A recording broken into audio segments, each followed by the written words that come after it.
Bonjour et bienvenue dans votre chaîne. Aujourd'hui, nous allons vous faire la présentation d'une nouvelle application de gestion immobilière locative. Donc, pour aller plus vite, on s'est procuré le fichier fourni par cette chaîne Excel VBA pour tous. N'hésitez pas à visiter la chaîne. Il octroie des cours de haute qualité, mais aussi des fichiers vraiment que vous pourrez personnaliser à besoin. Ok, sans plus tarder, nous allons commencer donc la présentation de l'application. Tout d'abord, il faut entrer les données d'utilisateur. Si c'est bon, on est accueilli par la page d'accueil. Donc, voilà, avec un tableau de bord. Il y a un menu tout juste à gauche. Donc, pour le tableau de bord, on a les informations hum, qui sont liées à notre activité.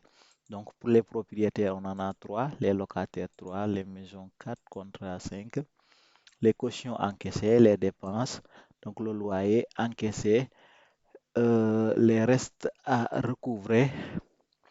En deuxième partie, on a on peut choisir ou on peut sélectionner donc le locataire et les données donc relatives à ce locataire à ce propriétaire pardon, sont générées automatiquement. De même que pour le locataire aussi, on peut sélectionner un locataire et toutes les données donc relatives à à ce locataire sont générées automatiquement. Donc, vous voyez les différentes informations liées sur la mensualité, le contact, la caution perçue, total perçu. Ça peut être utile si on veut, donc, à partir en- d'un locataire ou d'un propriétaire, avoir toutes les informations. Donc, on peut, ça nous sera donc très utile.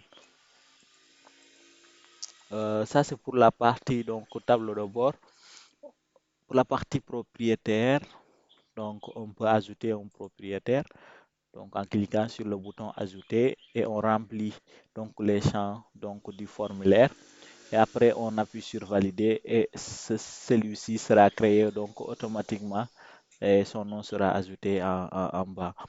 On peut éditer un propriétaire.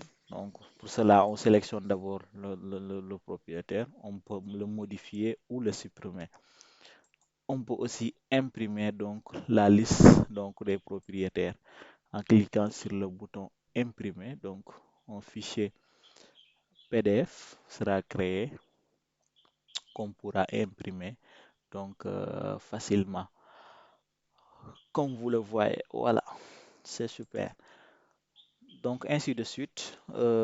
Ça c'est pour presque c'est pour toutes les pages. On a toujours un bouton pour ajouter, un bouton pour éditer et un bouton pour imprimer.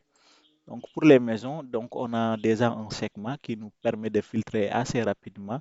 Donc pour voir par exemple les maisons disponibles, pour voir les maisons occupées, ou pour enlever, on peut enlever donc le filtre. Donc pour les locataires, c'est le même principe. Donc pour les contrats, c'est-à-dire les souscriptions, là aussi on peut filtrer actif ou qui n'est pas actif. Donc on peut aussi ajouter un contrat donc en remplissant les différents champs. Donc déjà il faudra choisir donc la maison. Là vous voyez la liste de il y a qu'une maison parce que c'est une maison qui est disponible.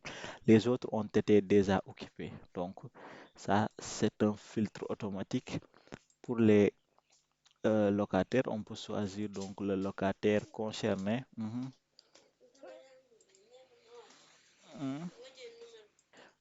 Si on choisit même la maison, donc les données sont remplies automatiquement. Par exemple, au niveau du coût du loyer, on a 20 000 ici.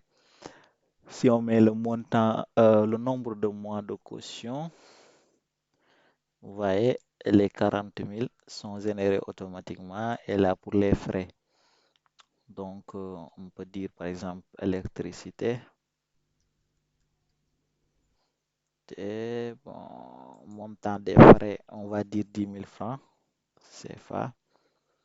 Donc, pour les moyens de paiement, là, si on choisit cash, les 200 sont désactivés.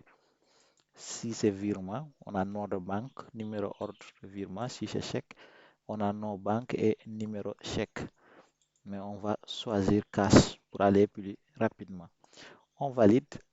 On dit que c'est validé. Est-ce qu'on veut imprimer donc le contrat du client? On lui dit d'accord.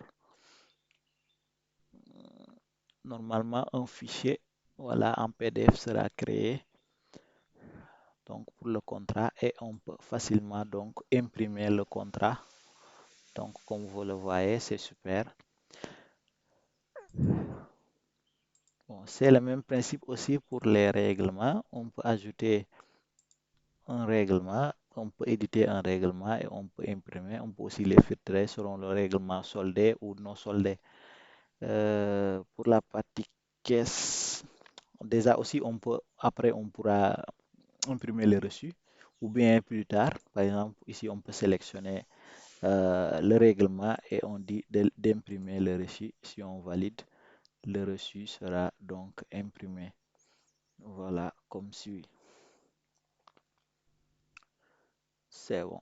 Le reçu est imprimé donc en deux, donc qui sera coupé en deux, donc et le client pourra signer. Donc voilà, on termine avec la partie caisse. Donc la caisse, on a des données relatives aux commissions donc perçues sur les cautions, parce qu'ici euh, ça peut être quelqu'un qui ne, qui n'est pas propriétaire donc des biens immobiliers, mais à qui l'on confie donc des maisons, des immeubles, pour qu'ils gèrent l'intermédiaire donc entre le propriétaire et donc le client, le locataire. Donc il y aura des commissions par rapport à chaque maison louée. Donc c'est pourquoi on l'a mis comme ça. Donc pour les commissions, sur les cautions, il y aura des commissions. Donc sur le loyer, il y aura des commissions. Maintenant ici, ce sont les dépenses qu'il effectue. Donc vous voyez, on peut ajouter une dépense donc en remplissant les différents champs. On peut imprimer aussi donc la liste des décaissements. On peut éditer un décaissement. Donc c'est le total dépense qui est là. Et maintenant le total caisse. Le total caisse comprenait par donc les commissions additionnées au loyer qu'on qu'on enlève donc le montant total des dépenses et on aura donc le montant de notre caisse en temps réel. Donc voilà un revue rapide donc de l'application. Ceux qui sont intéressés, ils peuvent nous contacter comme d'habitude. Nos informations sont dans la partie description pour nous joindre. On pourra l'adapter donc à votre besoin.